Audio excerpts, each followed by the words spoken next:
I'm grateful that I'm here with you. I know that everybody's waiting for the true peace of mind and body. So I will be very brief. It's not a paper. There are some thoughts and some pictures. So actually, it started from a cartoon that my son watches, Ninjago. I don't know if you know this one. It's like little ninjas from Legos that do stuff, and apparently they are better when they achieve inner peace. So you know they're searching for inner peace, and they are better at kicking ass. Yeah. So I found it very interesting. I mean, how can you be better at kicking ass when you search for inner peace? Because unfortunately, I'm a philosopher. And philosophers tend to think about things that no other people think about. So for me, it looked like a slight contradiction, inner peace and kicking ass. So so I start looking. And this is where everybody's looking to find out the trends in our current world. And I have to thank Professor Mircea Dumitru because he, in a talk that he had a couple of days ago, he introduced me to this line of research. So you go into airports and you watch and you see the titles. And what do you find? You find this. This, you know? You find this. This is Stoicism, very popular right now, especially for CEOs. So you want to be a fierce leader, you know, you have to be a Stoic. Yeah, so Stoicism is morality, you know, inner peace, tranquility, and it helps you when you have to fire 2,000 people in one day without any prior notice. I mean, when you want to fire, you know, like tens of thousands of people, you need inner peace. Yeah, it helps a lot. People who have like no conscious problems, they're not good at that. Actually, there is a book, the psychopaths that are leading us, or something like that. Okay, so a very interesting connection between inner peace and strong action. But we can find a different path, and this is a very interesting. I hope that everybody is familiar with the Desert Fathers from Egypt. Actually, one of them was an advisor to the emperor. Yeah, so he was very high in the Byzantine hierarchy, and Arsenius is called. Yeah, so Arsenius while still living in the palace, prayed to God, and God said, "Okay, you want salvation." Flee from man and you'll be saved. And then God came back with more indications. Yeah, more. He said, I know it in Romanian it sounds way better than in English. Fugi, taci, liniștește-te, which roughly is translated, run, be silent, flee, run. And they translated pray always. But actually it's search for stillness.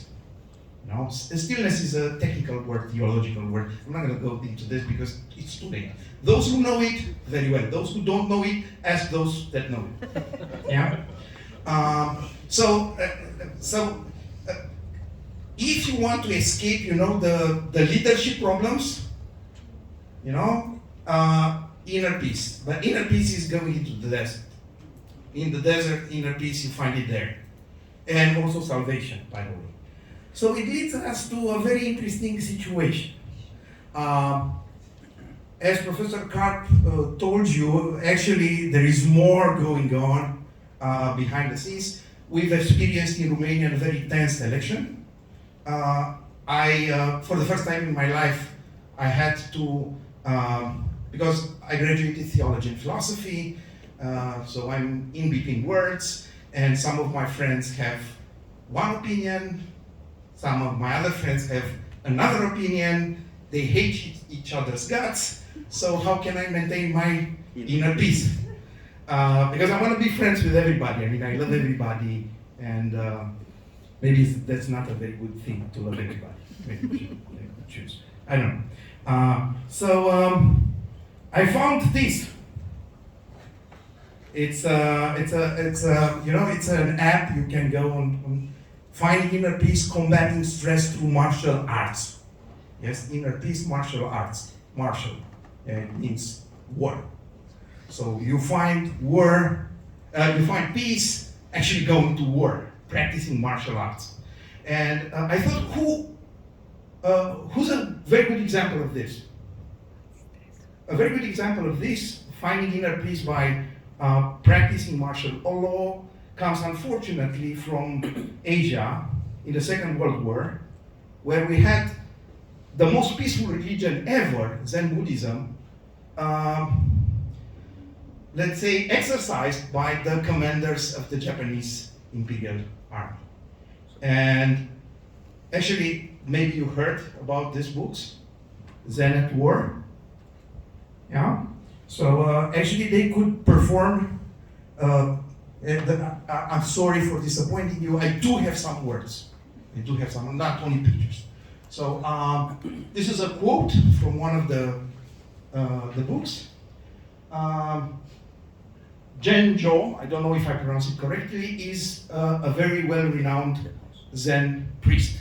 He entered the convent at 15, he fought in the Japanese army, and he participated in a Nanjing massacre. Google it. I don't have time to explain. It's horrible. And he really achieved peace, inner peace. Because as you see it, a complete and utter indifference to the pain and suffering of the victims of Japanese aggression. Inner peace. So, my question right now is there some kind of a trade-off between inner peace and being a very good warrior? How can we balance those things? It appears to me that people are using peace for war. And I think this is what I wanted to say in a nutshell. So I leave you with two things. First, everybody's looking for that. And the last one, which I really like, and if you are married, you understand it very well. I don't want peace. If peace means that I'm indifferent to everybody, I want problems. Always. Thank you very much.